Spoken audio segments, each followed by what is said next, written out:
welcome to Military History Inside Out, brought to you by WarScholar.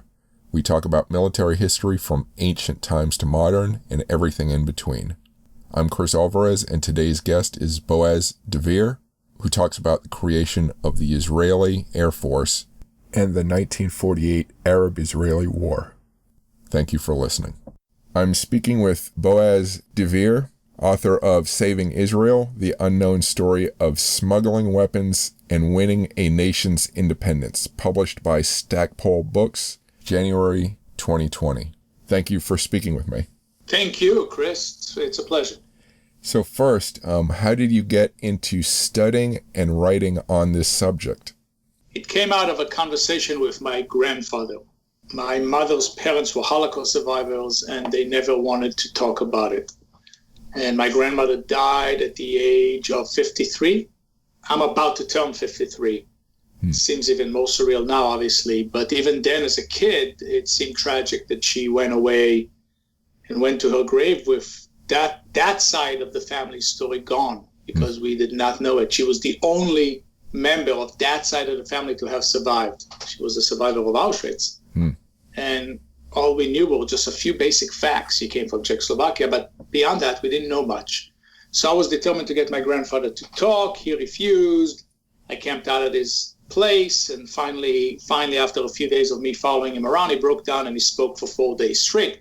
And during that, just outpouring of his life story, he obviously told me many things, but one thing in particular got me started on the journey that led to the documentary and then to this book.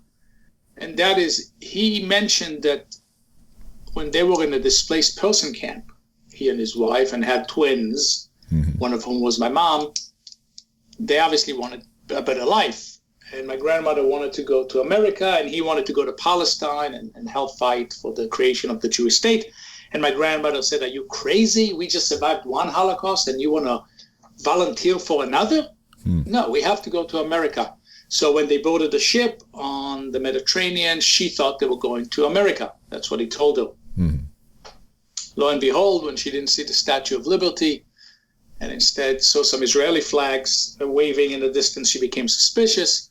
But it was a bit late, because as soon as they arrived, he was whisked off to fight. The war was already on. This was 1948. As soon as Israel declared independence, its neighbors attacked, and it was really, fighting for its existence, fighting for its survival. Every able-bodied man was sent to war. He was sent to the desert. And he arrives and he joins his platoon in the Negev, fairly excited, right? Because this is his opportunity as a Holocaust survivor to defend himself, to defend his family, to defend his homeland, now his new homeland, his kids. But lo and behold, when he gets there, he thinks, oh no, this is where I'm going to die. Because his platoon of 30 men had only about 5 or 6 rifles. They just didn't have enough, and only enough bullets, rounds of ammunition, maybe to last a couple of battles.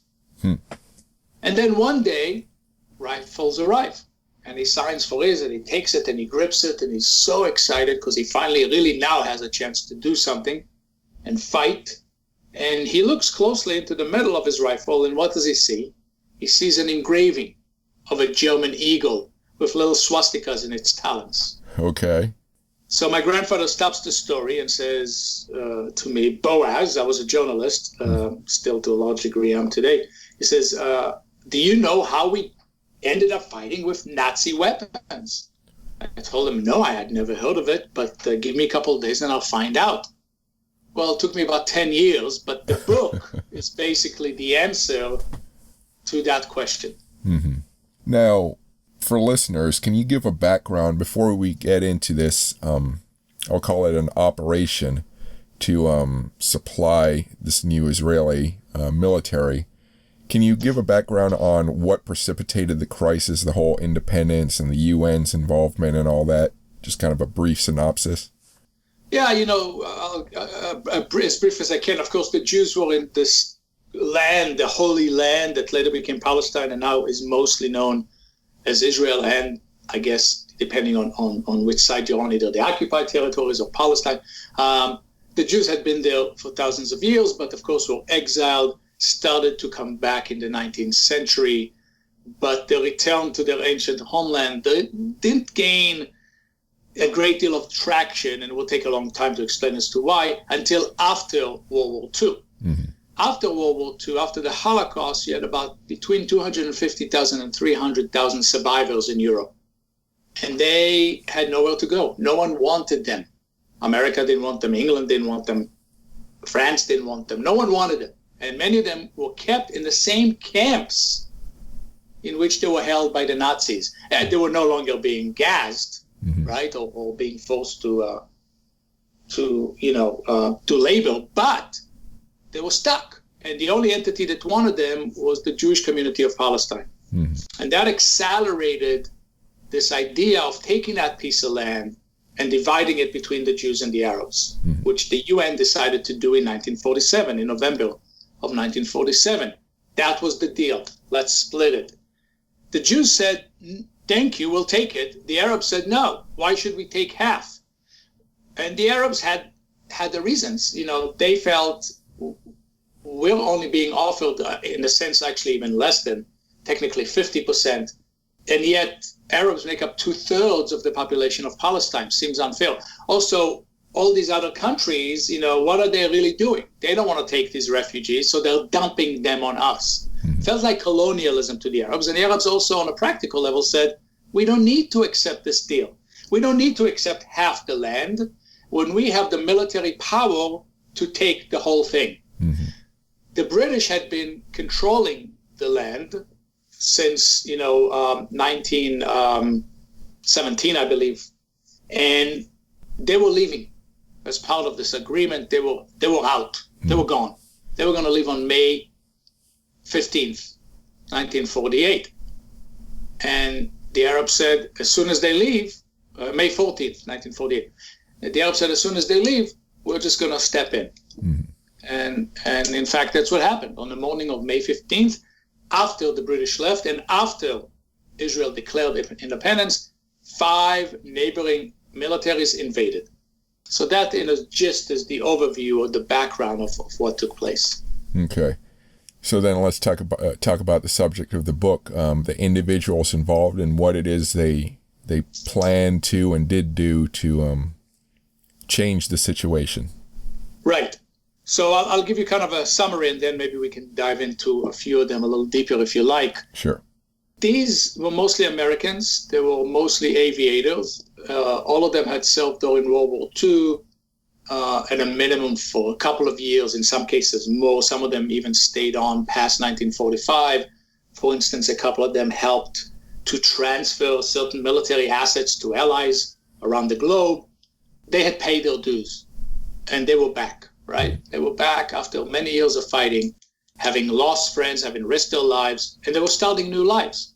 They were going to college, pretty much almost any college you can think of that's well known is probably represented among the eventually 300 people who joined the operation. The core group, obviously, in the beginning was smaller, but it eventually became quite a large operation with many facets to it. And so they were going to college, they were getting married, they were having kids, they were starting businesses. Many of them got jobs in aviation, working for airlines such as TWA, which no longer exists. And they did not need to prove anything. There was no need for them to pay their dues. They had done it. Mm. If there ever was a generation that had done its part, it was them. We're not being asked to do our part now, and I don't want to diminish it. Mm-hmm. But, what are we being asked to do? Wear masks? Stay at home? Mm-hmm. They were asked to, go risk their lives in far away places, many of which they had never heard before, mm-hmm. And fight a ruthless enemy on many fronts. They came back, they were starting their life. What would prompt them to not only put all of that aside again, not only to risk their lives again, but to do it now for a foreign entity? Right? It wasn't their government sending them. To make it even more kind of mind-boggling, they were doing it against their own government's wishes. Their own government was very clear, and we can get into the details. Mm-hmm. They did not want anyone, meaning any American citizen, to get involved in any way, shape, or form in the war that was beginning in the Middle East. And the U.S. had good reasons from its own interest to say, stay put. It reactivated the Neutrality Act, for example, to make sure that Americans did not get involved. So it was illegal. So these people, and at the time you could lose your American citizenship, unlike today, which you can't. But, so they didn't just risk losing their lives or going to prison. They risked losing their citizenship, and they were doing something against their own government. And keep in mind, these were patriotic people, right? I mean, this was the greatest generation. They fought in World War II. They knew which side was right. They knew which side was wrong. They knew the Americans were on the right side. They believed in their country. They loved their country. And now they decided to go against it. So what could possibly cause that? Yeah. And what caused that is the landscape, the geopolitical landscape. It was clear to them, and actually at the time clear to everyone, that the 600,000 Jews living in Palestine had no chance to survive. I'm speaking to Boaz Dvir, author of Saving Israel. You can find more information on Twitter or Facebook at Boaz Dvir. If you like this podcast so far, please subscribe to it and rate it if you can. Please go to my Facebook page, WarScholar, to find links to interesting military history videos created by others. Please go to my Twitter page at WarScholar for links to military history news, military history archaeology news, and academic military history articles. Please check out my Instagram page, Chris Alvarez WarScholar, for photos. Please check out my YouTube channel, WarScholar 1945, for military history videos I've made. You can also sign up for my newsletter at warscholar.org or militaryhistorypodcast.com. In the newsletter, I post video and news links, as well as regular updates on new military history books being published. If you're interested in other kinds of history, such as film, TV, books, and comic books history, including science fiction, fantasy, and horror themes, or the history of outer space exploration, you can find the links to my other podcasts and associated book lists at historyrabbithole.com. That's rabbit as in the animal. historyrabbithole.com. Thank you for your support. And now back to the podcast. Now, the enemies of the 600,000 Jews were saying that they were really going to annihilate them. They were making statements like, we'll sweep the Jews to the sea, we will complete what Hitler started, we will finish the final solution, etc., etc. These militaries, the neighboring militaries, had the means to do it because not only did they have a lot of manpower, but they were fully equipped by the West, particularly the United Kingdom, but also France. And of course, in Saudi Arabia's case, although they played a very minor role, but still to some degree, they were beginning to acquire some, very few American weapons, not that much at the time. But England in particular not only equipped these, particularly three of the five militaries, the Iraqis, Transjordanians, and the Egyptians, but also trained them, and in many cases led them into battle, provide them intelligence. Their officers, in a sense, the British officers were part of the Transjordanian military. So they were a mighty force. They had very good reasons to believe that they could go in. Now, would they have done that? Would the Arabs actually have fulfilled these threats to actually annihilate these 600,000 people or a good percentage of them? I honestly don't know. I don't know. But it doesn't matter what I think. What matters is what these guys thought, right? These American aviators back in the late 40s. By the way, not all Jewish. It was a mix of Jews and non-Jews. Okay.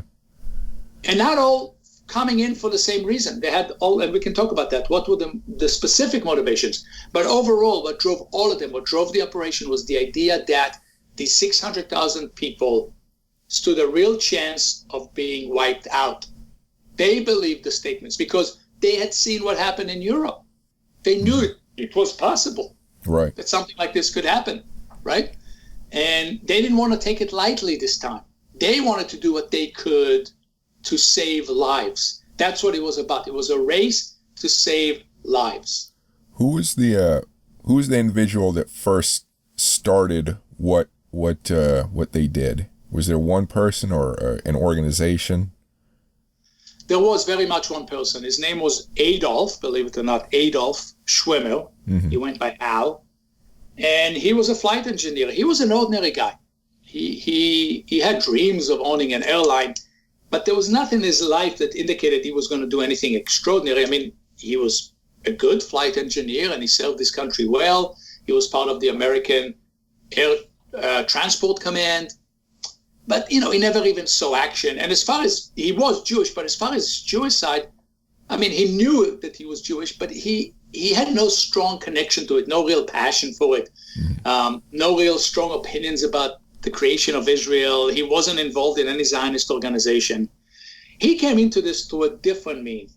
He traveled quite a bit. He was part of, as I mentioned, the ATC. And then soon after the end of the war, he shifted back to TWA. TWA had become part of the ATC during the war and then shifted to civilian. And he was with them the whole time. And he spent a lot of time in Europe. His mom had asked him, find out what happened to our relatives, which he did, as soon as the war ended in May of 1945. Ended, of course, on the European side. It was still continuing in the Pacific until early September. But he discovered that his family there perished, that they died in the Nazi concentration camps. And he visited a couple of the camps, like Bergen-Belsen. And he was horrified. Because you go to Bergen-Belsen, which was a Nazi concentration camp after the war, and the Nazi flags are gone and the Nazi guards are gone, but they're replaced by British guards. And the inmates are no longer facing death on a daily basis, but they're still held behind barbed wire. Many of them still wearing the striped uniforms. Others now suddenly wearing the Nazi uniforms. They still did not receive adequate nutrition or opportunity. They were locked like animals. They were treated like animals. In some cases, in some of these camps, their former Nazi guards were now also imprisoned by the Allies, but because of their, quote, logistical experience, were put in charge of the camps still. Can you imagine? No, that's, no, I can't. It's mind-blowing. And it just, Al could not believe what he was seeing. And he said, I got to do something about this. So he tried to find out, why are they locked here? And in many cases, locked there for years. And he discovered, as I mentioned earlier, no one wanted to take him except the Palestinian Jewish community. Okay, what's the problem? Here's the problem. The British don't allow these Holocaust survivors to come to Palestine. The British, as I mentioned, control Palestine, and they won't allow them to come.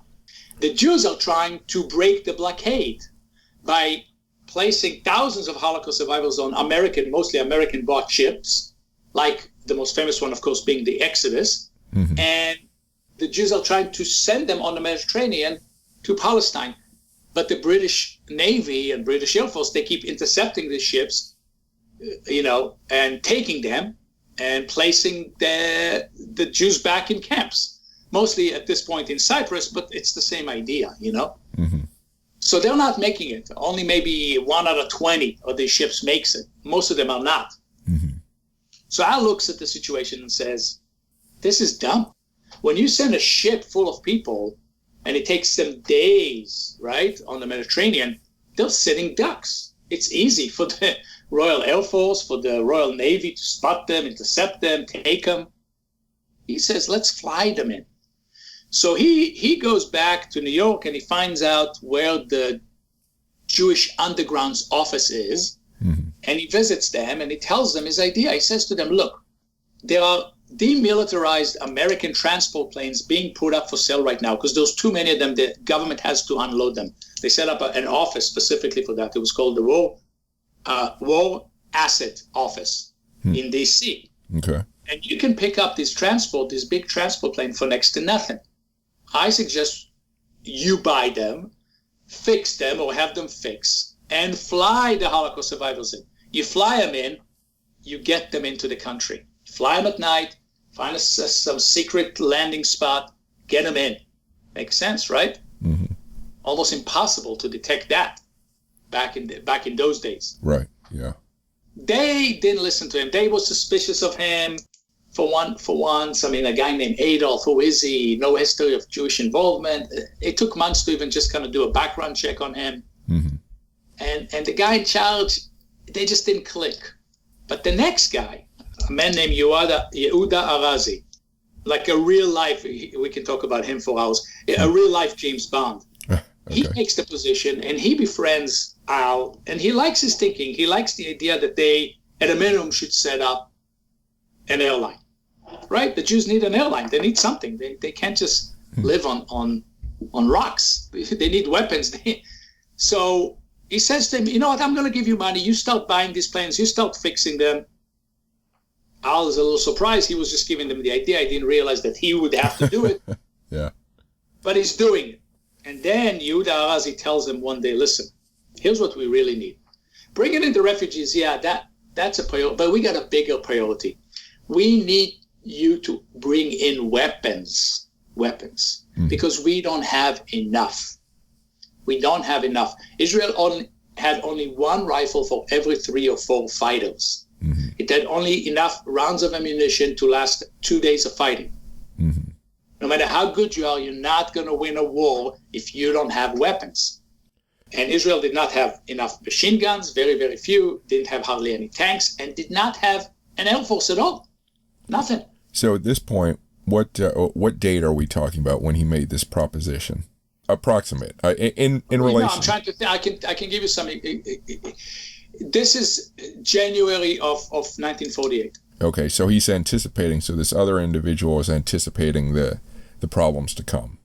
Everyone knows that Israel is going to be created because in November of 1947, the UN declared that the British are leaving, and Israel is going to declare independence. Although some Jews were against it or said delay it, that gets complicated. But the bottom line, especially to someone like Yehuda Arazi, who represents the Jewish underground, is we're going to have to fight. We're going to declare a state. We're going to have to fight. We don't have the weapons to fight. We don't have the air force to fight. We need to acquire it. And here's the big problem. On December 5th, 1947, the United States announced an arms embargo against selling weapons to the Middle East. And soon after, pretty much the rest of the globe followed. England already had one in place. This is ironic with England placing one because England continued to officially sell weapons to equip and train 3 of those militaries, as I mentioned, the Egyptians, the Iraqis, and the Transjordanians under previous agreements. And as if that was okay, like there's an international embargo, no one's allowed to send anything to the Middle East, and yet no one says anything about the fact that England is still continuing because they have some sort of agreements with these countries, so that makes it okay, right? I mean, a lot of things seem very strange in retrospect. Who knows what the future will say about us when future historians will look back at our period, for instance, things that seem normal to us. So just to mention then, so at this point, the airline idea was legal, but now he's asking him to become an arms smuggler, so essentially become an international criminal. Exactly. And he went a step further than that. That's well put, Chris. That's exactly right. Put together an airline or transport plane, no problem. Smuggle weapons, that's a different story. And he says to him, no one's selling us any weapons, so we need to try to get them wherever we can. So Al and his men start to actively look for weapons. They don't obviously just look for weapons, they look for planes. They need equipment for the planes. They need engines, they need spare parts, etc. So for instance, they find out that there's a Jewish man who owns a junkyard. And we're talking about a massive junkyard, the size of many football fields in Hawaii. And so Al sends 2 of his men there to see if they can buy the equipment, to which the owner of these junkyard said, no, I'm not going to sell them to you, but I'm going to give them to you because I believe in what you're doing. So they get all the spare parts they need, and in putting them together, these 2 men noticed that right next door there's another big junkyard, this one owned by the Navy and patrolled by the Navy, and it has old weaponry, a lot of machine guns, for instance. So they steal these machine guns from the Navy.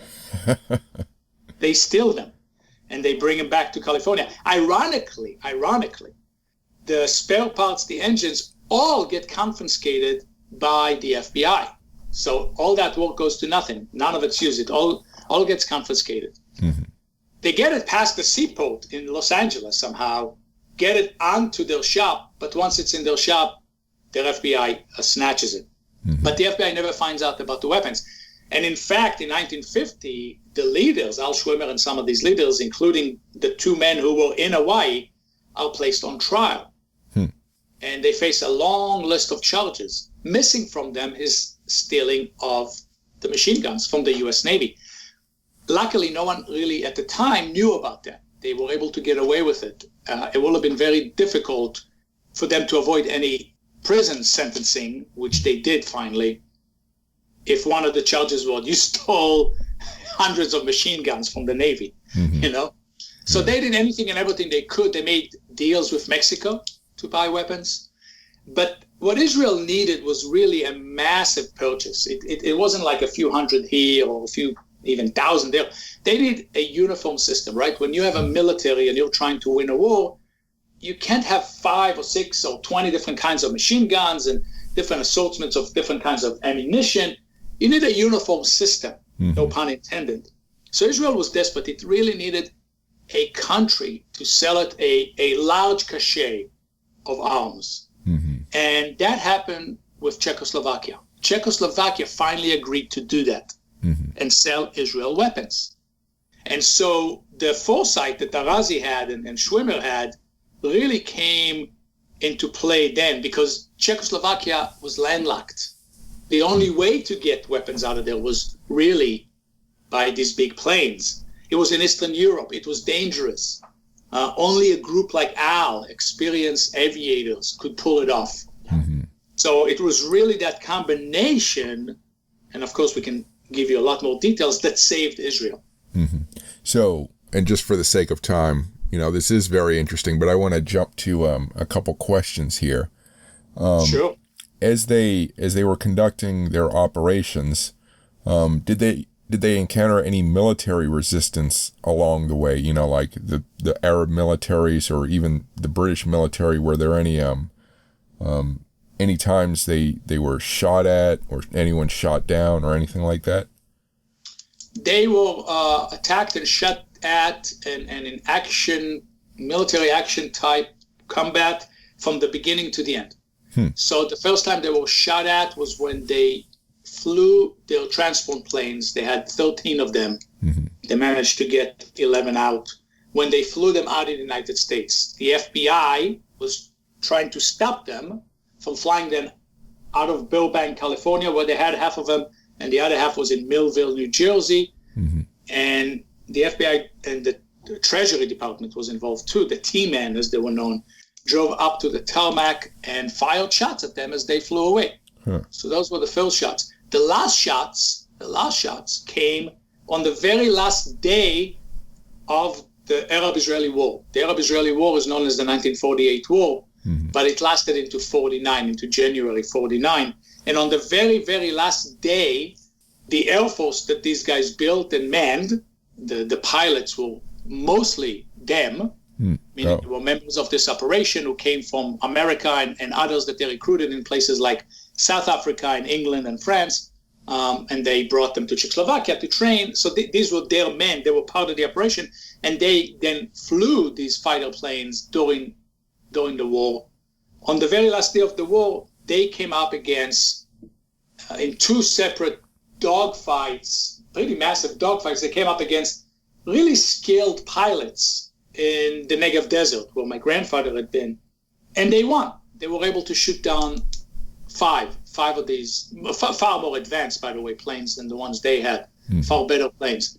And lo and behold, it turned out that all 5 were not flown by Egyptians. They were flown by British pilots. Oh, wow. Yeah. And England was not happy and threatened to, just when the war was ending, to start it anew and this time jump in fully and fight Israel itself, because they were really angry that they had lost those 5 planes. The operation members said they didn't know. I mean, to them, the British were like brothers. I mean, they had fought with them during World War II. They didn't want to shoot them down, but, they had no choice. So they did it. Yeah. And in between, I mean, yes, they were they were shot at, arrested, held up. I mean, you name it, right? Duped, blown up, sabotaged. A couple of dozen of them died. Dozens of them were injured.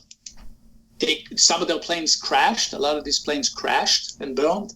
I'm speaking to Boaz Dvir, author of Saving Israel. You can find more information on Twitter or Facebook at Boaz Dvir. If you like this podcast so far, please subscribe to it and rate it if you can. Please go to my Facebook page, WarScholar, to find links to interesting military history videos created by others.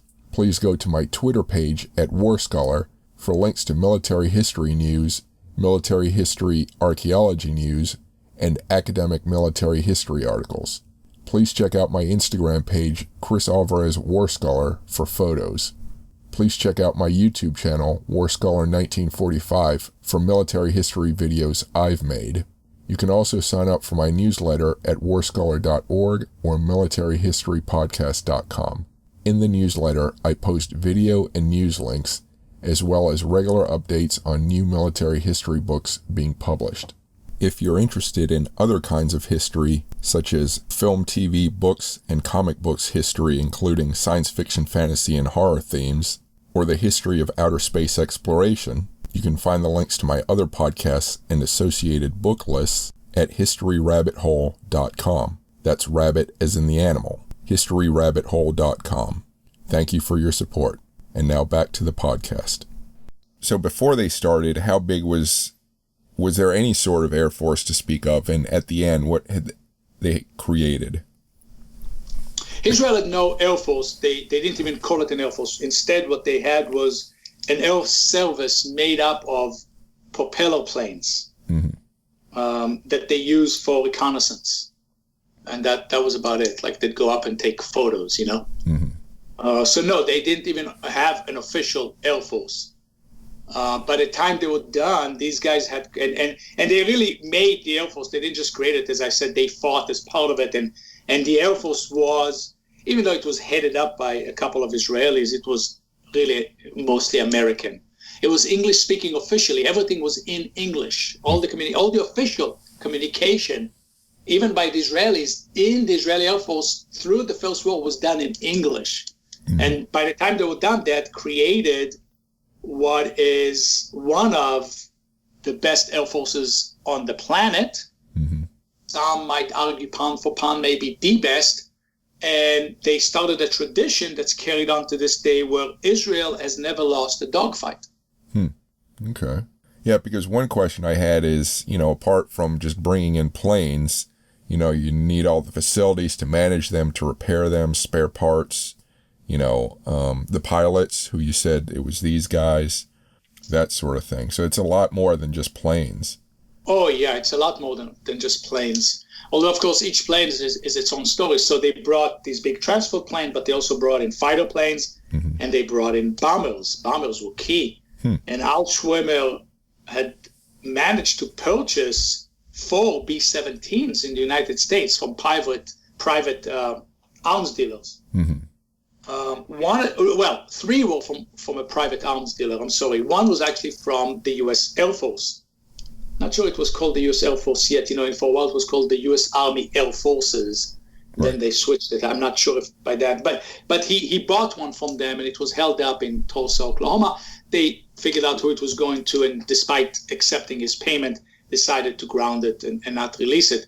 So he went to Tulsa, Oklahoma, to the base, along with a pilot friend of his, and they were wearing their ATC uniforms, and they got in. As luck would have it, there was some party going on that night, and the gatekeeper said, "Are you going to the party?" And I said, "Yes," and he pointed in that direction, and it was raining. That helped too, and they had a friend on the inside who told them where the B-17 was and had filled it with gas, with enough to fly, with enough fuel to fly. And they went in, found the plane, which was marked off, and I think it said something like seized by U.S. government. Anyway, no one was supposed to come near it, much less get in. They got in, and even though neither one of them had ever flown a B-17, they flew it away. They took off. Wow. With the air traffic controller screaming at them, "Stop, identify yourself." But they just, of course, kept going.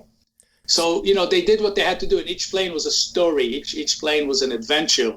And yes, they brought the planes, but you're right. They set up a whole air force, a whole infrastructure, and brought in the pilots and trained the pilots to be able to fly all of these planes, and gave rise, by the way, not just to the Israeli Air Force, but also to El Al, Israel's national airline, which was built by and used these planes in the beginning that they brought in, used the men, their captains, their pilots were all part of the operation. So, yeah, they helped build the country. So, when May 1948 rolled around, did the Arab militaries take their time pushing into, the newly established Israel? Because it seems like at that point they could have just rushed in, but did they take their time? Within that May to whenever time frame, what was the Israeli military trying to do? How did they hold off? So, Israel in May of 1948 had 60,000 soldiers, but it only activated 20,000 because it only had enough weapons for 20,000.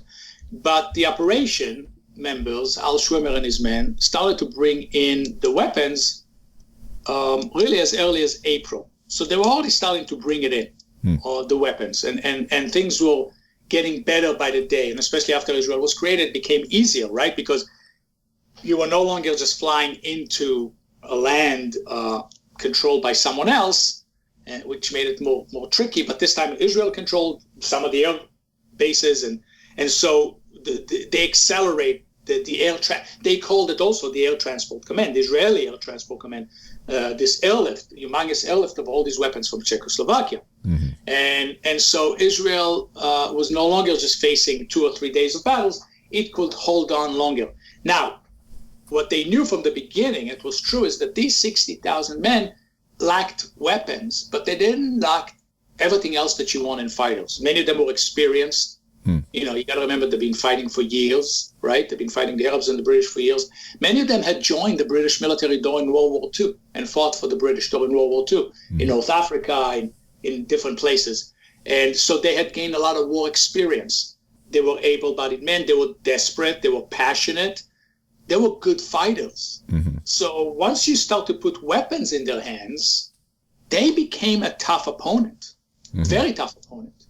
And so they did a good job of slowing down the Arabs. That's one. Number two, I think you're right, though, at the same time. Yes, the Israelis slowed it down. But at the same time, I do believe that to some degree, they were overconfident. Everyone, there wasn't anyone on the planet other than just a few Israelis and these guys who were part of the operations who thought Israel had a chance. They thought this is ours. They thought that we could just walk in. And so they were complacent. And, they had it for the Egyptians, for instance, had a really good plan. They thought, let's just get to Tel Aviv, choke off Tel Aviv and win the war. Tel Aviv at the time was everything. Unlike today, where you got a few major cities, including Jerusalem, where the government is. Back then in 1948, really the Jewish community had Tel Aviv. Everything was there.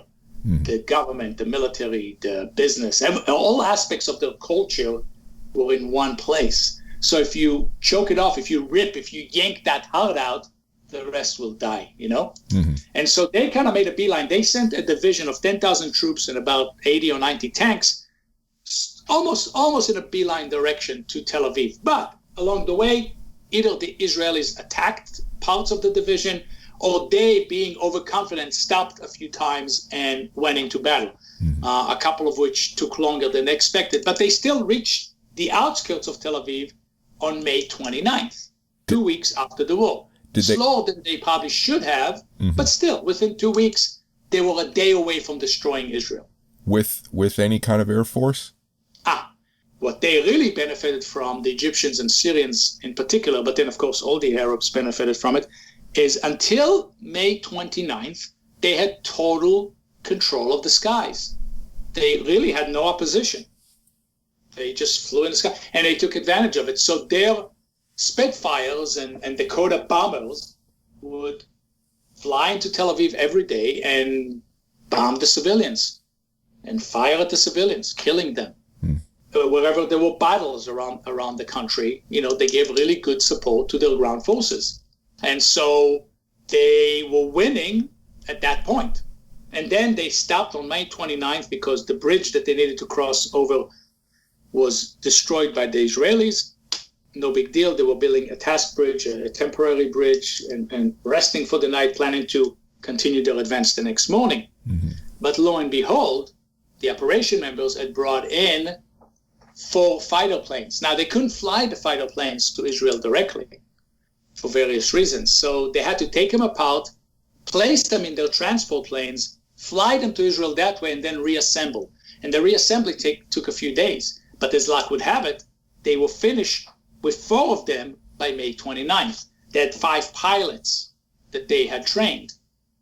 And those, at that point, 4 pilots and those 4 Messerschmitts attacked the Egyptian division that night and stopped the Egyptians from advancing. Not, by the way, because they caused any sort of physical damage. They caused some physical damage. By their own estimate, they might have killed 50 or 60 troops, might have blown up 2 or 3 or 4 tanks. But you're talking about a 10,000 troop division. Mm-hmm. They could have advanced. You lose even 1%, 10%, let's say. It wasn't anywhere near that. But even if you lose 10% of your power, you still have 90% of it. You continue. This is war, but they didn't. They were so psychologically scarred because they didn't know that Israel had an air force, and it scared them, and it threw them off, and that was it. They never advanced an inch further than that. That was it. It was over, and it was after that. That was the turning point that Israel started over the next few days and weeks to turn the tide around and survive, and then eventually thrive. Ironic that it would be Israelis using German Nazi planes to fight a British-backed Arab military, to win their independence. The ultimate irony, and I'm glad you brought it up. We haven't spelled it out for your listeners yet. And yes, so there's a global arms embargo. Only one country is willing to sell the Jews weapons. Mm-hmm. Czechoslovakia. What weapons? Lo and behold, these operation members come to Czechoslovakia, to a couple of places that were used for this, but one in particular is called Žatec. That was the home base. They used the code name Zebra for it. They come to Zebra, very communist at the time. They put them up in the Stalingrad hotel. But they look at the weapons and they discover what my grandfather discovered. These were Nazi surplus weapons. During World War II, at some point, when Germany was being bombed night and day by the Allies, they moved their arms factories to Czechoslovakia. And Czechoslovakia became the main manufacturer of weapons for the Nazis. They manufactured Mauser rifles, machine guns, bullets, you name it, and Messerschmitt planes. So that's what they sold the Israelis. They sold them Nazi weapons, Messerschmitt planes, etc. Yeah. That's what they ended up. Yeah. So you have mostly Americans, right? Who allies. They were allies with the British, fighting really the British in a sense, or the British protectorates, and in some cases, as I mentioned, actually the British themselves. They're flying Spitfires, which were the planes that the Allies used to a large degree during the war, and yet they're flying Messerschmitts. And another perhaps irony, I don't know how you'd want to take it, but I'm sure there was slave labor used for some part of the manufacturing during the war of these weapons. Slave labor, perhaps Jewish, or others contributed to it, and now these weapons, moved on to help achieve Israel's independence. Yeah, some were surplus. Incredibly, the Czech, they had these factories, right, that the Germans had built, and even after the war, the Czech had continued to manufacture these weapons. So a lot of these weapons were actually still very much using the same German template. They were still Mauser rifles. But a lot of them were even manufactured after World War II still. Okay. The Czech were desperate for dollars, desperate to sell weapons to anyone. So when they sold weapons to the Jews, at the very same time, they also sold them to the Syrians. The Syrians had a large purchase. But because the Israelis were in Czechoslovakia, they found out about it. In the Syrians' case, they were going to send it by ship, not by a plane. Israelis discovered where the ship was and blew it up. Okay. Yeah. And all the weapons went down to the bottom of the Mediterranean. Okay. So I'm sure that a lot of the facts that we haven't talked about that you've alluded to are in the book. Yes. So I'd like to turn to how you did the research for the book. Can you talk about the resources you used for it? Yeah. So first and foremost, primary sources. I traveled the world and I ended up interviewing close to 30 people, mostly operation members. I was lucky enough to speak with them before they died because many of them were in their 80s and 90s. And I would go and spend several days at a time with each one of them. In some cases, more than that. For instance, Shelley Eichel, one of the pilots who lived at the time in South Florida, I interviewed him on camera 4 times, each time a minimum of 4 hours, between 4 and 5 hours. But I also spent countless days with him, taking him out for bagels and speaking with him. I was on the phone with him. So I spent many, many days with each one of these people over the years, getting as many details as I possibly could, checking facts, revisiting stories, running one story that I heard here by them to see how valid it was or what they knew about it, etc. And then in addition to all these interviews, I obviously interviewed historians and family members, etc. Luckily for me, the FBI was serious about tracking these guys and kept very detailed notes and reports about them. So I had access to thousands of pages of reports from the FBI with lots of details. Wow. That was really helpful. And then, of course, they put them on trial. There were 4 trials that took place after this, putting a total of 12 of the key operation members facing all sorts of charges, as I mentioned. And so the court transcripts were also very helpful to me as well, in addition. So, all this primary kind of material, sometimes, you search, you look, you explore, and you come across documents that are key. For instance, flight logs. Flight logs were very helpful to me. So one flight log shows that after they brought these B-17s to Czechoslovakia, they brought everything to Czechoslovakia because, the B-17s were decommissioned, so they needed to be rebuilt, fixed up, and made into military machines again. And then after they were done with that, they were going to just fly them to Israel. But the flight log shows that they made a stop in Cairo. So they made a detour into Cairo to drop a few bombs on the king's palace there. Oh, okay. A different kind of stop than what I thought. Right. So flight logs were also very, very helpful to me. There have been some books written on the periphery of this, right? There hasn't been a book specifically about this operation per se, but a couple of the people who participated wrote their own memoirs, for instance. Those were helpful to read. There's, a big book in Hebrew that the Israeli Air Force put out about its own history. There was a book that I referenced that talks about the different planes that the Israeli Air Force has used before, and I can cross-reference. They have a lot of tables in that book that show the different planes and then where they came from and how they were used and how much they weighed. I can cross-reference that with my notes and material.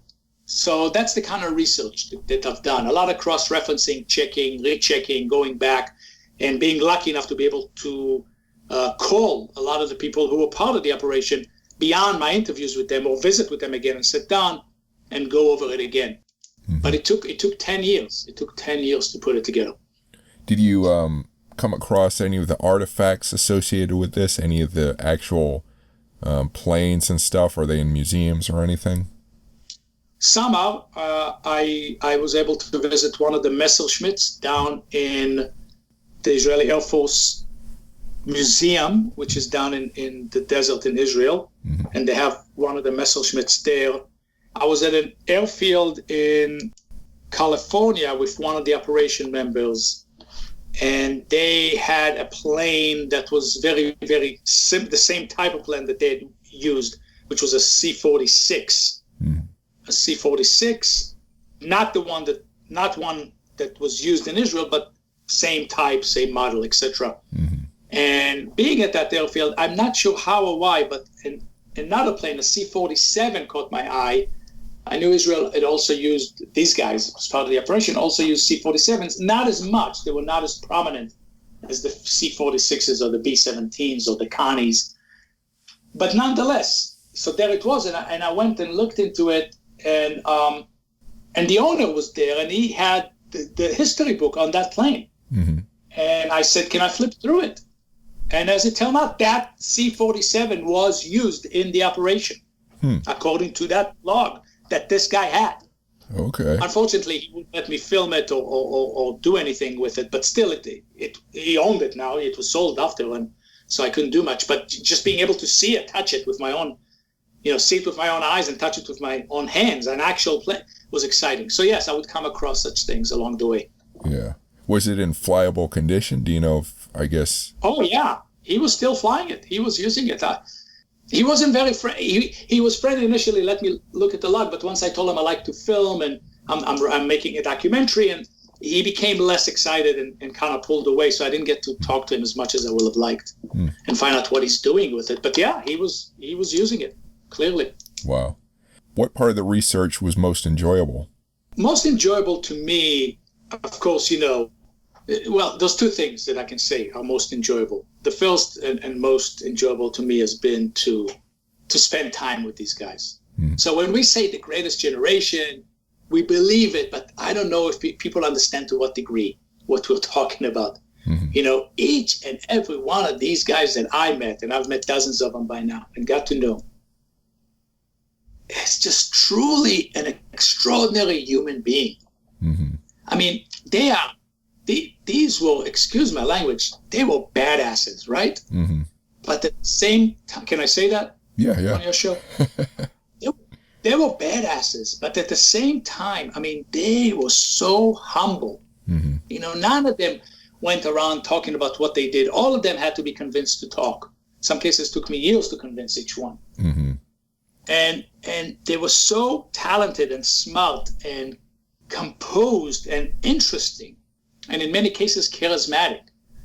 And they all just really cared about one thing: saving these lives. I mean, they had their own personalities and they had their own motivations for joining. I can give you some examples. But ultimately, they were racing to save people. And that's all they cared about, They cared about the greater good. There was something bigger than them that mattered to them. And beyond that, they didn't care to take any credit. And spending time with them, where I, live in a different world, a totally different world. And to think about the sacrifices that these guys made. I remember one of them was telling me about his injuries from the operation. And he said, my hair never really grew back right. It was just messed up. And he took off his cap that he was wearing, and he showed me. And he still had this weird he still had his hair for most of his head, even though he was 90 years old. But there was this weird patch on the side of his head, not a bald spot, but clearly from an injury that was still there, 40, 50 years later. I remember it brought a tear to my eye. It was just like, wow, here's this guy, not Jewish, who had paid his dues during World War II, and he was back fighting for not for his own people. He grew up in an anti-Semitic home in Detroit. And here he is still injured after all these years. I think he still had a bit of a limp as a result too. It's so touching. And I asked him, I said, why did you do it? Why did you bother? And he said, what do you mean? What choice? Of course. People were going to die. Of course I was going to, risk my life to try to save them. Yeah. So spending time with them was not just the highlight of this project, but probably, honestly, the highlight of my professional life. Oh. The second thing is when I screen the documentary, or when I give a book talk, and audience members come up to me after with tears in their eyes, and they just want to hug me, and they don't want to thank me. What they want to do is thank these guys, right? They want to thank the operation members, but they want to thank them through me. Right. And that just means a lot to me. Yeah. What did you find that was most surprising in your research? Well, initially, although I've gotten used to it by now and I totally understand it now, the biggest shock to me was to see how antagonistic the United States was toward Israel back then. So just like most people, before I started this project, I believed that Israel and the United States were best friends forever. We know Israel and the United States are best friends today, but I always believed they were always best friends. And I was always told that actually it was Truman that helped create the Jewish state, blah, blah, blah, right? So I believed that.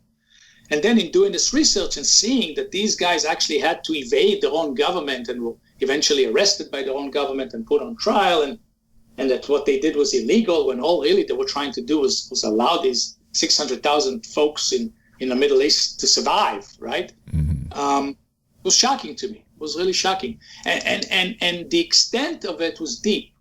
So I'll give you an example. We mentioned that in November 29th, 1947 to be exact, the United States joined in the vote at the United Nations to allow splitting Palestine between the Jews and the Arabs. And the United States, of course, voted in favor of it. This vote, obviously, was the catalyst for the creation of the Jewish state. Well, the United States changed its mind soon after, regretted voting for it, and tried to have it axed. And came up with a new plan, which the United States termed a trusteeship, which really meant the nullification of a Jewish state. And the United States pushed this, or at least tried to push it, through the United Nations. Now, if this wasn't surprising enough, guess who stopped the United States? Guess who was in favor of a Jewish state, so much so that they blocked the United States' attempt to rescind the partition plan. That's what it was called, basically the vote to allow the creation of a Jewish state.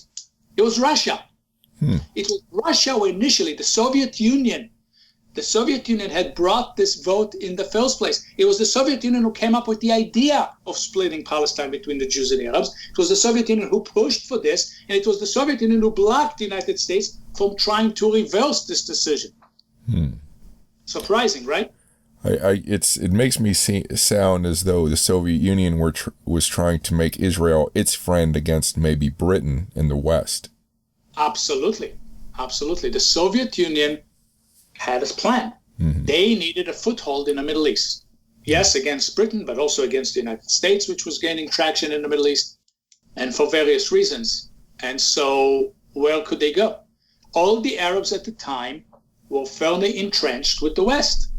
You had most of them close to Britain, a couple of them pretty close to France, and then Saudi Arabia was becoming very, very close to the United States, which was, bringing in companies and exploring for oil and building airfields, etc. And so the Soviet Union looked at the landscape and said, well, yeah, the Jews. And it made sense because the Jews in Palestine already had a society that, at least on paper, seemed similar. It was very socialistic. Israel is a socialist country. And by the way, much more socialist than what we think of in terms of, Bernie Sanders or some European countries. I mean, very, very socialistic. Almost economically, you could argue, verging on communism. What Israel had for decades, by the way. It didn't really go away until the 90s. And so, and who built this community? There were Russian Jews. Right? So the Soviet Union thought this could be the ally. This could be the ally for them, and that led to them not only pushing for the creation of Israel, but authorizing Czechoslovakia to sell Israel weapons. So why didn't the Soviet Union provide, I guess through Czechoslovakia, they did provide weapons to Israel. First, exactly. Second, the Soviet Union could not afford to be that overt about it, right? I don't think they were ready for such a confrontation with England and the US. I don't think they were ready at the time to go into war in the Middle East, especially over Israel. I mean, Stalin at the time, the leader of the Soviet Union, he was a well-known anti-Semite. This was not out of love for the Jews. I don't think they were quite ready to go that far, but they were certainly ready to take some steps to gain a foothold in the Middle East without leading to necessarily an all-out war with their allies of 2 or 3 years earlier, right? almost kind of look, I mean, these big empires, they use proxy measures along the way. Mm-hmm. We see it all the time, whether it's a proxy war or a proxy move, and Czechoslovakia was a proxy move for the Soviet Union. And I have to remind myself that in that time period, the Soviet Union was pretty devastated by World War II. In fact, they also were trying to support Korea and Vietnam later, and China, and they couldn't give a whole lot to them either. Exactly. Yeah. David Ben-Gurion, the leader of Israel, reportedly, although you won't find too much about this, but you'll find just enough to think that it might have happened. So I say reportedly. This is not my own reporting now. So everything I've told you so far is my own reporting, and I feel very confident in what I've said because, again, I spend so much time and I quadruple check everything, and I'm always ready to admit when I'm wrong and throw it away. And so I'm fairly confident in everything I've told you so far. What I'm about to tell you next is not my own reporting. It's something I came across in reading. It's not well known, but that David Ben-Gurion actually even received an official but secret overture from the Soviet Union to partner and become a collaborator with that country at a time when Israel was desperate. Israel had no allies. Yes, they had the operation that brought in the weapons. Yes, they now had an air force. They were winning the war. All of that is positive, but long term, they still faced an uphill battle. And they needed money. They needed weapon support long term. They needed diplomatic support, right? So they could have used an ally like the Soviet Union, but David Ben-Gurion said no. He said no. And again, now I'm venturing into speculation on my own part. My speculation as to why he said no. I think one of the main reasons, well, to me, really, the two main reasons can be summed up in one word, and that is America. He still held hope that America would become Israel's ally. And even though, yes, economically they were different, in every other way, Israel was much more similar to America than the Soviet Union. A democracy, a Western democracy, etc., right? So that was something he was willing to hold out for, even if it was going to take a long time. And second, he did not want to put the American Jews in a tight spot. He believed Israel is the land of all Jews and needed to help all Jews around the world. Plus, the American Jews were so helpful, obviously, to Israel's creation. He did not want to put them in a tight spot. Imagine how American Jews would have felt and what they would have done if Israel suddenly becomes part of the Soviet bloc during the Cold War. Would have put the American Jews in a terrible position. So that's my speculation as to why he didn't do it. It's interesting because it sounds, and this mirrors what I'm thinking, that Jewish Americans as a group had more sway and power over Israeli foreign affairs than the Soviet Union, an entire nation, did, in a sense. Well, at least in theory, I don't think that the American Jews were necessarily actively whispering in David Ben-Gurion's ears, but David Ben-Gurion took them into account. I think and again, this is my own speculation, that he considered their position and did not want to put him in a bad spot. And also, as I said, really felt like, Israel does not belong. Yes, we share maybe economically some ideals, but he knew that otherwise Israel really didn't belong with the Soviet Union. And so it must have been painful, but he said no. And Israel remained without an ally for a while, until the mid-50s, where France became Israel's ally, actually. Were there many Jewish Soviets who, how much Soviet Jewish support was there during this time period for the military side and for the nation of Israel as a whole? Do you know? Well, I mean, Russian Jews started to come to Palestine in the 19th century. And a lot of the leadership inside of Israel was made up of Russian Jews. Once Russia entered World War II and Stalin really exerted his power, his evil power, you can even say, right? I mean, the man responsible for killing 20 million of his own people. I don't think we heard much from Russian sectors of any kind other than the official line, right? It was kind of a beast that spoke in one voice Stalin's. Mm-hmm. So I, at that point, in the 40s and in the 50s, the Soviet Union was pretty good about speaking in one voice, often a terrifying voice, but one voice. You didn't hear a lot of dissension at the time, I don't think. Right. Not my expertise, but I don't think you did. No, I don't think so either. So I know with historical research, there are always, questions that remain, but was there a particular question that was very difficult for you to get an answer to that you wanted to, and either you never did, or maybe you finally did achieve success?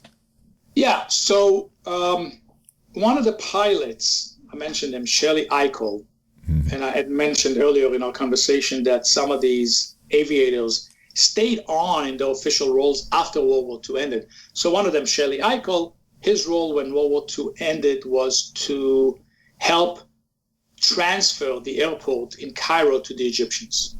The Americans had taken over the airport and used it during the war, and now they wanted to make some improvements and train the Egyptians on using it and give it to them. And that was his job, to be a key member, an officer of the team that did that. Mm-hmm. And being in Cairo after World War II, he befriended British officers. And, he would go to their lounge and have drinks with them. And they told him, as the years went on and this idea of a Jewish state was coming, that if Israel was to be created, that they would fight against it. And he was confused. And that they themselves would fly planes as part of the Arab effort to try to prevent the state of Israel. And that was shocking to him. That caused him to go and join the operation and to go against it. So he was convinced that the British did do that. Now, here's what I've been able to establish. Was I able to really fully establish that the British did this? No. But so what I was able to come up with is minimal, right? And then readers and other historians can draw their own conclusion, and who knows, maybe one day I'll be able to fully establish it. We know that on the last day, yes, there were dogfights between British pilots and the Israeli Air Force. Mm-hmm. We know that for a fact. The Israelis won 5-0. We also know that the Israelis shot down a reconnaissance plane that was flown by the British. So there was a reconnaissance plane that the Israelis would see fly over Israel every day, gathering information. And Israel didn't have the ability to shoot it down until Al Schwimmer brought in 2 P-51s, jet planes from the United States. He smuggled them in. And one of them was able to go up high enough and shoot down this reconnaissance plane. That was British. So we know that at least 6 planes were shot down. 6 Royal Air Force planes were shot down. So they were active in the war, right? But beyond that, here's what I know, is that the pilots told me that they would go up, when they would go up in the sky and take on, particularly the Egyptians, they noticed that they would have one of 2 different types of pilots that they would go up against. Mm-hmm. One would be the typical, what they thought of as the typical Egyptian. And to them, the typical Egyptian was a bit of a show-off. It would be a pilot who would do acrobatics and really try to have an intimidating factor and fly above them and below them and try to scare them off, but really wasn't much of a fighter. And they would either shoot it down or eventually chase it away. Mm-hmm. The other type that they felt they would go up against was a very skilled pilot, very, very skilled, reminded them of British and American pilots from World War II. They were not show-offs. They were very efficient. They were cutting. They were fast.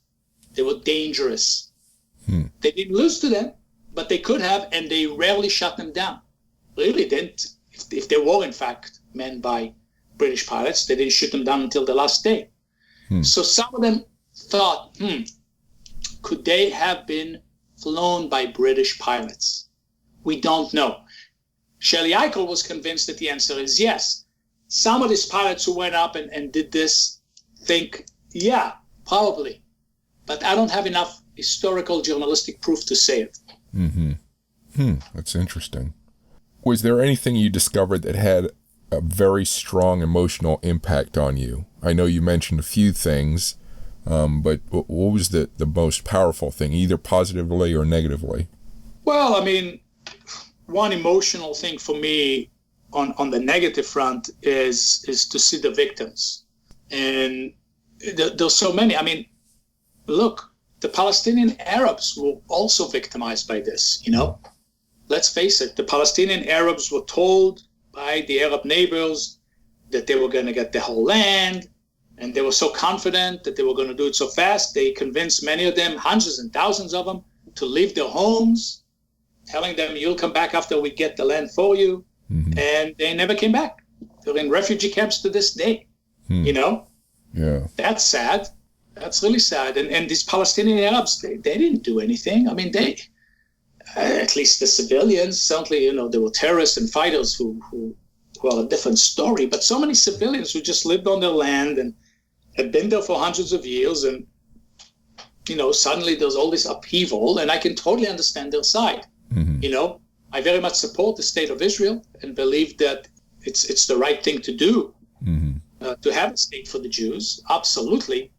At the same time, I can totally understand the other side and see how the Palestinians felt cheated and to some degree abused. And certainly, you know, when they left their homes and were not able to come back and are now in refugee camps, I think that's sad. It's sad to see the volunteer Americans and British and South Americans who came to Israel and were part of the operation, who lost their lives. Mm-hmm.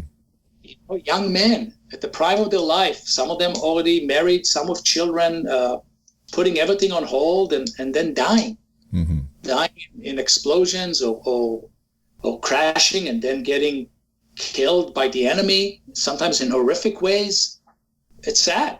It's really sad to think about that. I think about them. Mm-hmm. I think, you know, would I have done that? If I had just come back from World War II, would I have put everything on hold and risked everything, including my citizenship, to do this? I don't know. Mm-hmm. I like to say yes, but I have to be honest. I don't know. Yeah. I don't.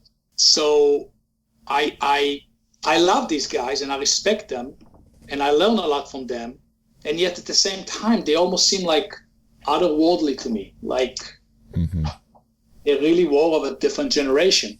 And that maybe is the positive thing, is for me to know that I at least got to witness them, not quite firsthand, but as close as possible to that, and get to know them and at least walk away with some lessons that, you know, if something is right, then it's worth fighting for. Mm-hmm. It seems that the international community has a lot of responsibility for what happened. You know, they wanted to wage almost proxy combat and not really come together. That seems like part of the reason that things happened the way they happened. Definitely. I mean, no question. I mean, the colonialist impact is probably with us to this day, you know. A lot of it was random. A lot of it was just based on self-interest, sometimes very short-term self-interest. And we see it all over the world, not just in the Middle East. Mm-hmm. We have to remember, and I think we're starting to understand that things don't just end. No. There are consequences. There are traumas. There are impacts that stay with us, sometimes for many generations. Many generations. Yeah. You know, my grandparents were Holocaust survivors. I just heard today on a podcast. I was listening to a podcast, and they were talking about how this trauma can be passed down through DNA. Interesting. You know, that the impact that my grandparents suffered during the Holocaust is in me to this day. I inherited it. And so, you know, when we look, for instance, at what's happening today on several fronts, but take COVID, for instance, that's traumatic. What we're going through, the lockdown, the deaths, the scariness, the uncertainties, the seclusion, all of that, right? I mean, that's causing trauma for people. And God willing, we'll come out of it. There'll be a vaccine and we'll go back to, quote, normal. But the trauma may stay with us. And I think we have to face that and deal with it. Same thing when we look at these protests. They didn't happen overnight. This is the result of decades of frustration, you know? And I think we have to factor that in if we want to resolve these issues. Yeah, that's I have to look deeper into that. That's an interesting idea. concept. Yeah. So apart from adding to the historical record, what do you hope the book will do? Inspire young people. When I screen the documentary and give book talks on college campuses, at some point I'll look at the audience, often mostly students, and I say to them, look, these guys, meaning the operation members, when they did this, they were in their 20s. You are in your 20s, many of you, or soon you will be. What are you going to do? Yeah. What are you going to do? Right? Yeah. You're in your 20s, you have the energy, you have the passion, you have the invincibility to maybe do something that people later on in life find more difficult. So yes, we want you to go out there. We don't need you to go and fight a war for us. Thankfully, right now, for all the problems that we have, as far as I know, there's no major war taking place right now, even anywhere on the planet. We are lucky in many measures. Yeah. But we still need our young people to change the world. It's their world. They need to make it a better place. And these guys, these operation members, did that. They did that. Just step forward and act. Step forward and act. And we are seeing some young people starting to do it, Yeah. For many years, I teach college. And so I've been on a college campus now for, I think, 16 years now. And, I saw very few protests for a long time, especially from students. I saw very little kind of passionate activism among them.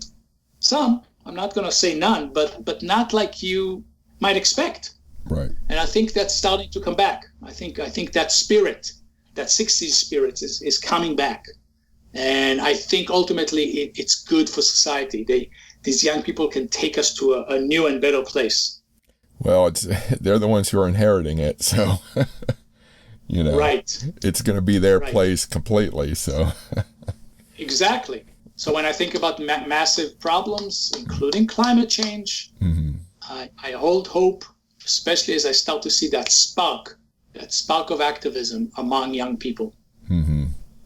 And the other thing also, you asked me about the book and its relevance. These guys faced a novel problem and they had to be innovative. In every step of the way, they had to be innovative in how they solved that problem, Yeah. And they had to think outside the confinement of what was expected. No one expected the Jews to be fighting with Nazi weapons, but they did that. They made that happen, when they couldn't leave this country because the FBI was preventing them and grounding their planes and saying, these planes cannot fly, they went and convinced the Panamanians to allow them to create a national airline for Panama, transferred all these planes into Panamanian registry, and took off. Yeah. That's a kind of innovative thinking that they displayed, thinking in action. And that's what we need today. We have to approach the problems that we face from many different angles and fresh perspectives and try the unexpected and be inventive to emerge victorious. Yeah. This book sounds really interesting to read. A lot of interesting stuff going on. Thank you. The one criticism I have to tell you and warn your listeners, the one criticism I've gotten, I think it's a very fair criticism, is that it has too many characters. And it does. Yeah. It has a lot of characters. And yet, as many characters as it has, it could have had twice as many. So I still kept it. But yes, it has a lot. It has a protagonist, Al Schwimmer. It has several other characters who play pivotal roles, like the chief pilot, Sam Lewis, for instance. So Henry Greenspan, who was the liaison with the mafia. So, look, I mean, you can follow the book, believe me, but just be aware there are a lot of characters for what it's worth. It's not a novel where you have 2 or 3 main characters. It's a historical book with several key people playing key roles, and some of it gets complicated. But I wrote it in a journalistic style and washed away the jargon and tried to make it as accessible as possible. So it's the only criticism I get, because everybody else and what else I'm getting is, even when there are too many characters, I was able to really follow the story and get swept up in it. Did you have any difficulties getting the book finished or published? And I know it took a while, but anything apart from that? it's the publisher is an imprint of Roman and Littlefield, the big publisher. And I got a call from them one day saying they had seen my documentary, A Wing and a Prayer, which I'd made for PBS. And A Wing and a Prayer is now available on Amazon Prime. If anyone has Amazon Prime, they can watch it there for free. It's also available on Roku for free, actually. It's one of the free offering. And Plex, also Plex has it now for free. Okay. A Wing and a Prayer. And they had seen it, and it was simple. They said, we want you to write the book version of it. Okay. And I said, yes. I said, yes, because the film I made for PBS, as proud as I am of it and as well as it has done, was 1 hour. I could only fit in so much, And so I was excited to write a 300-page book and be able to tell the full story. Very excited. In terms of finishing it, well, to be completely transparent with you, I signed the agreement and forgot about it. And when I say forgot about it, I literally forgot about it. I get an email one day from my editor asking how it's going, and I had to do a double take. What's this? What is he talking about? Oh, yeah, a book. So I went and I realized as I plotted it out that in order to complete the 90,000-word book, I had to write 1,000 words a day. Oh, wow. For 7 days a week. Oh, to wow. meet my deadline. Yeah. So I did it. Some days I wrote less, so the next day I wrote more. But I did it. I wrote 90,000 words. Do you have a writing project you're working on now? I'm finishing up some documentaries right now. Okay. Actually, one of them is about a French business consultant who goes out to kill his father's Nazi executioner. He wants to find the Nazi who killed his dad and kill him. And this is a documentary. Yeah, that's one documentary. It's called Cujo. And another documentary I'm completing called Discovering Gloria is about a highly innovative inner city school teacher who taught science, reading, and math using hip hop, which she herself did not like, but understood really connected with her students. Movement, chanting, she introduced these elements. Today we see a lot of that, not a lot, but we see more of that. She was a pioneer in introducing these elements. So I'm finishing up a documentary about her methods, which really resonate today. Yeah. Do you have a web page or social media where people can follow your work? Yeah, on Twitter and on Facebook, you can find me, Boaz Dvir, Boazdvir, pretty simple. I'll be glad to hear from you. Anytime you can contact me on Twitter or on Facebook. There are Facebook pages for these documentaries. A Wing and a Prayer is a Facebook page, and so does Cujo already, and Discovering Gloria. So I'd love to hear from your listeners. Okay, cool. So that's all the questions I have. Do you have any final thoughts or words? My last thoughts is to explore your own history, to really talk to your family members, especially, your parents, grandparents, uncles, your older relatives, about their history. I found, I've been a nonfiction storyteller now for more than 30 years, and I've interviewed hundreds, who knows, maybe thousands of people by now. And it's not an exaggeration, and I'm not just saying it to be nice or something. I really have found, not that I believe, yes, I believe it, but I have found that every single person I ever talked to has an interesting story to tell. You would be amazed. You would be amazed what you will discover when you really sit down with someone and talk to them about their lives. Ask open-ended questions about their lives, about their experiences. Don't ask for their opinions. Everybody has opinions. Ask for what they've gone through. Ask what shaped them. That yields a much more interesting conversation. So I really urge your listeners to do that. Yeah, I agree. You can try to do that with family members. Maybe you'll get good information, or maybe they, or maybe they don't want to share. But I definitely agree. That's an important thing to do. If they don't want to share, then I would say don't be obnoxious or too aggressive, but try again. Try again. Don't give up. If they say no once, don't give up. It's important that they tell you their story. And you don't have to be too pushy about it, but you have to be persistent, and you have to really want to hear it. And if you do that, and you do it out of love, then eventually they'll tell you their story, and they'll be thrilled that they did that. My grandfather, after he told me his story, ended up writing a book. And I think being finally open about his life really changed his life and really empowered him. And when I was able to go back and answer his question and look, grandfather, this is how you ended up fighting with Nazi weapons, it put a spark in his eye, So that conversation, got him going with his storytelling, got me going with my storytelling, and has ripple effects. So I really, really encourage pursuing that kind of a conversation with your loved ones. Yeah. So thank you for speaking with me.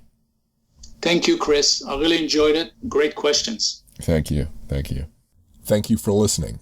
If you like this podcast, Military History Inside Out, please subscribe to it and rate it and review it if possible. I have many other options as well to get great military history information. You can find links to interesting military history videos on my Facebook page, WarScholar. You can find links to interesting military history news articles, military history archaeology information, and academic information on my Twitter page, WarScholar. You can find photos on my Instagram page, Chris Alvarez WarScholar. You can find my military history videos on my YouTube page, WarScholar 1945. You can also sign up for my newsletter at warscholar.org or militaryhistorypodcast.com. In the newsletter, I post additional video and news links, as well as regular updates on new military history books being published. Thank you for listening.